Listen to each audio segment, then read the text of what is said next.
So we're back to our structural job.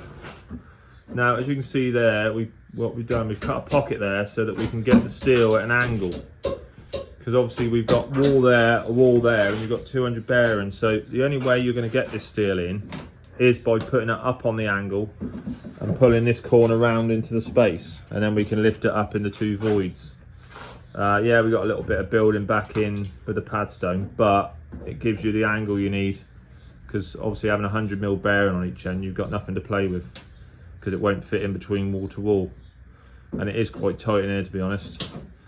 So our next job, we've taken the brickwork out in between. We've obviously got it all picked up, and then we got to cut all these joist ends back to fit onto the end of our steel, because our steel will be sort of going onto the end of them like that, with a couple of plates in the web so that we can hang them off it.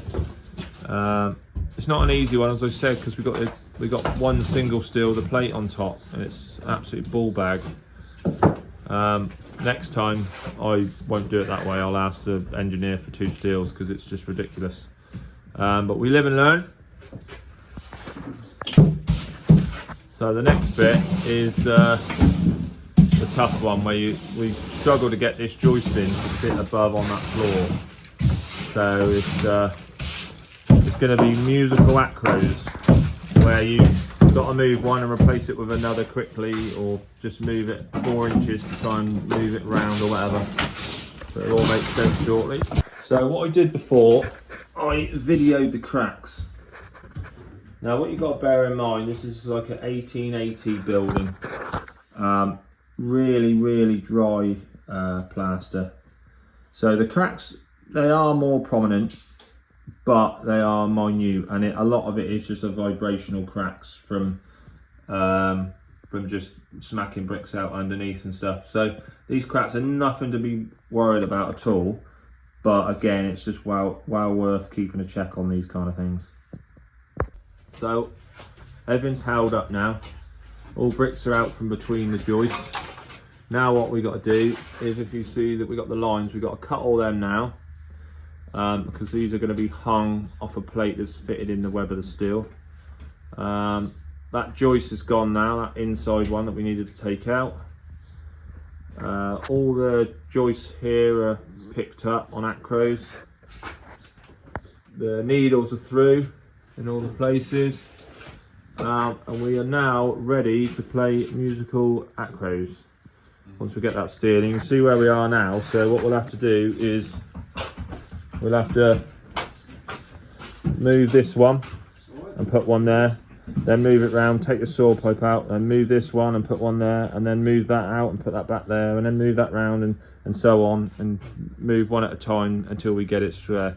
Now if you notice, so the one thing I've done in the past when I was younger is take for granted that the floor is level.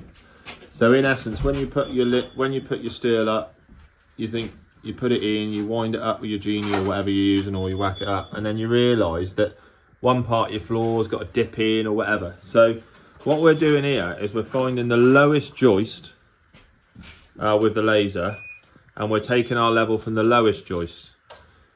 We know we've got a fair old makeup where they've got the large ceiling and it's been over tacked. So we know we've got the scope of the thickness of that floor there. We've got sort of 40mm to play with. Plus we need a little bit of room for these cables to go above as well. So what we're trying to work out is, have we got that room or not? Or have we got to get these cables moved, and have we got to notch the top of the joists? Because just here where my finger is, that's an opening for the bathroom upstairs. So there's a door there, so we can't actually go any higher than the top of this joist here. So we have to make sure that we can work it all out and make sure that our steel is going to work. It's in the way.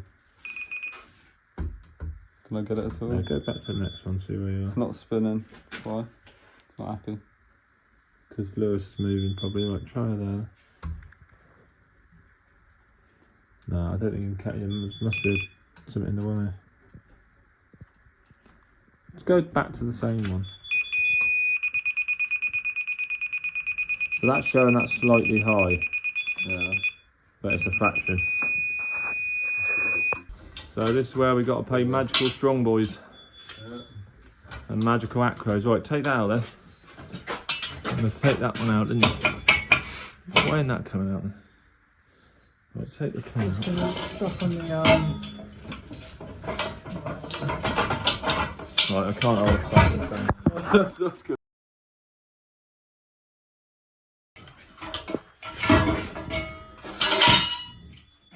Right, now take that one out because we've got that one in place now, and then we can pull that round a bit, and then we can move that back there. Sounds good. Right, so we're about 6 days in now, trying to get this steel in. We've got Lewis, the genie lift operator. He's the only one with the ticket for it. We got Ollie, all he wants to do is smile at it rather than fucking lift it. But now we are in a position where we're fucking quite close to being in. So we got it in that slot like we said. So what we'll have to do when we've got this acro and this acro jigged around, we can then lower this end down, and that'll give us enough of a thing to go round and into this hole, and then it's just a case of cranking it up into this gap, and we're away. Right. She's pretty much in there. We just got to do some fine adjusting tomorrow to lift it up that last little bit. Now, that line, if you can see, is not too bad with that wall. So that's the centre there, so she's all good there. I got a little bit of adjusting there. So our thing tomorrow will be picking up above the steel, getting it all built in, get the padstone and everything, toothed in there, so that's held that end, and digging out ready to get the post in situ to be welded as well, and we're away. And then we're on to the next steel, which is going in here. Is it me, or is putting steels in the most intense job in the building trade? It's not even hot yet, you start sweating from every pore. These ones have been particularly bloody difficult, but yeah, I've never had such a sweat on trying to put these buggers in. And the engineer could have made it so fucking easier. It's like when you get concrete, the concrete wagon turns up and you're rushing around like a blue ass fly thinking you need to get it in straight away or whatever. I don't know why, it must be just the mindset. But steels and concrete, the intensity of it is incredible. So if you ever get a bit when you're doing steel works or anything like that, and like you get a situation like this where I've got a joist and you've got stuff up in behind it like that, and it's not guaranteed it's held, what you can do is you can cut your bottom block at an angle, say, you know, this one's a 150 there, 130 there, and then you can do the same but reverse it. So what they're doing, they're working against each other, and that makes it absolutely solid. You can just give it a very light tap in, and it tightens up in between, and there's no way on earth, if anything even has dropped, you know, a fraction of an amount, that will lift that up, because you're forcing it uphill. You see, they're forcing against each other like wedges, so they're block wedges, and it's the best trick you'll ever use when you're doing structural work like this and you're picking stuff up. And another one is if you've got like a slither bit to go in like that under there, cut it on a slight splice, sort of about a 5mm undercut, and then when you push that in, that muck you've got on there will push through in and wedge it.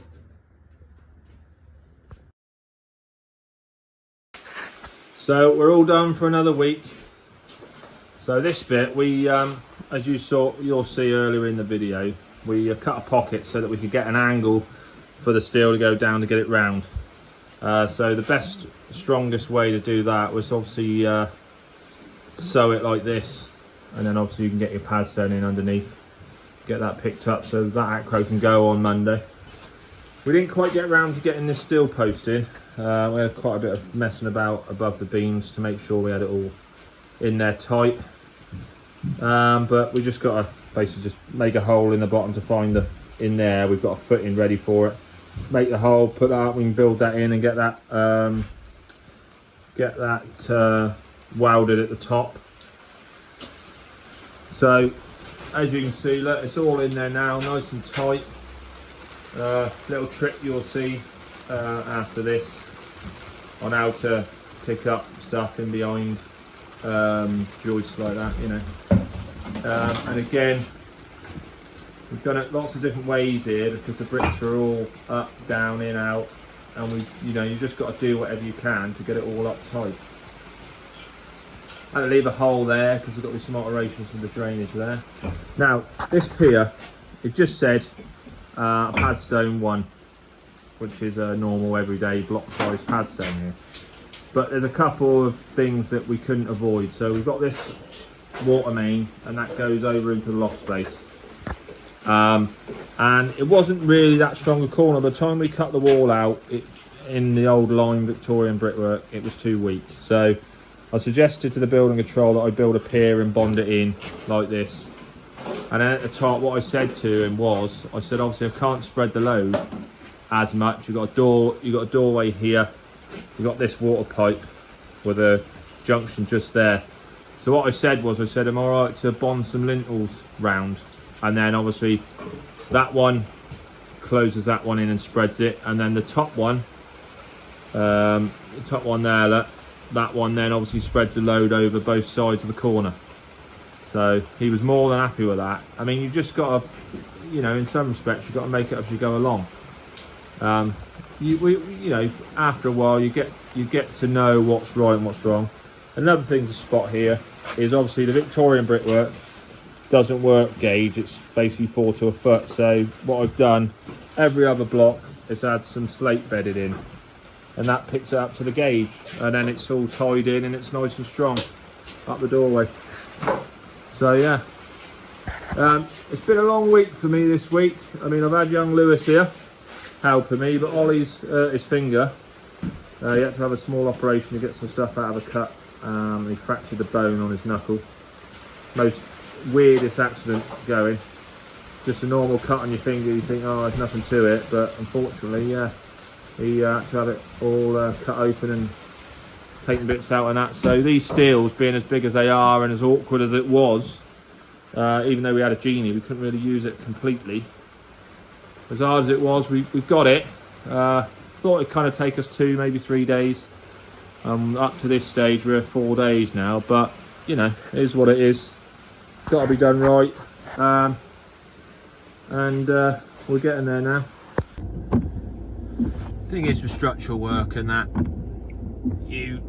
what we had, we shut off the room with some stud work to keep the dust down in the main house.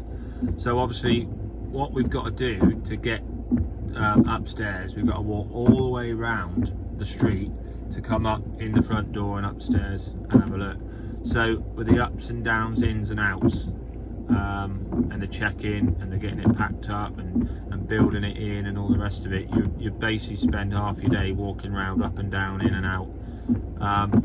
And poor old Lewis, he's doing a little bit of work with us in the summer. He's just left school. He done his last exam last Thursday. I know his dad, and he said, oh, Lewis wants to get into the building trade, not really 100% sure what he wants to do yet, but he loved the experience. And I said, well, yeah, I said, he can come along. I said, obviously there's only certain things he can do with us, but he was really quite useful this week, really, with Ollie cut his finger. So with Ollie, he went to hospital. They said, oh yeah, you'll have to have a small operation, because he basically on his knuckle of his index finger, he's basically just sheared a bit of bone off. He basically pulled the hammer back to hit the chisel to chisel some brickwork out, and he pulled it back and he caught his finger on the edge of the brick on the opening. And basically the sharp sort of char of these semi-engineering Victorian bricks basically cut his finger and went into his knuckle, and it's basically chipped a little bit of bone off. And it looked like a tiny little cut. We were all taking a piss out of him, but his finger swelled up. So we spent one morning, he went in there, they said, oh yeah, come in and you'll just have to wait, and whenever we can fit you in, you can have it cut open and done, all this bit. So he went in one day, stayed there all day, and they didn't get it done. And he said, right, I've had enough. 4 o'clock come, and he said, I'm off. So then they said, oh no, wait. He said, oh, the hand specialist's not here now, he's gone, blah blah blah. So he had to go home. So the next day he said, all right, well, you'll have to ring me and let me know when you're going in. So he comes in for half the morning, gives us a bit of help getting some acros and stuff in, and then they say, oh yeah, come in this afternoon. Goes in this afternoon, emergency comes in, can't have his finger sorted out. So that was 2 sort of part days. And then he went in the next day and they said, oh yeah, come in the morning, 7:15, you're second on the list. Goes in, some kiddies have broke his arm or something or other, so therefore again couldn't have it done. And then finally Friday, now this is, I mean, he'd done it on Monday, now it's Friday, so it's gone on a long while. Friday, finally he's got his finger cut open. They've taken it out. He had some debris in there as well. Obviously we had a first aid kit, washed it out, sterile wipes and all the rest of it, but you know, he chipped the bone, so it's one of them weird accidents. And then finally he's had it done today, and now the doctor said, oh, you've got to have 10 days off work, so he won't be back next week and the following week. I'm probably about, I've got to be 2 weeks behind schedule now, and this ain't gonna help me. But Lewis is with me next week again, which is, you know, he's out for lad. He's keen as mustard to help. So I'm not on my own completely, but it's a bit of a mission now. But you know, we'll get there. But it's not been the most eventful week for us. But back to some brickwork next week. Finish a little job, pot and shed job with the oak frames. Finish that off, and I'm hoping to get the brickwork finished at the heritage job with the cambered arches next week, and then we're on to a little extension then. LBC heathers, you either love them or hate them, but I'm a fan of them, and it does it definitely, for me personally, LBCs in general separate the good from the bad. If you can make an LBC look good, you're a bricklayer. But that'll be the following week. But we've got some good jobs coming up now. It's going to be a good end to the summer. I think you'll enjoy some of the projects we got. They are unique, say. So yeah,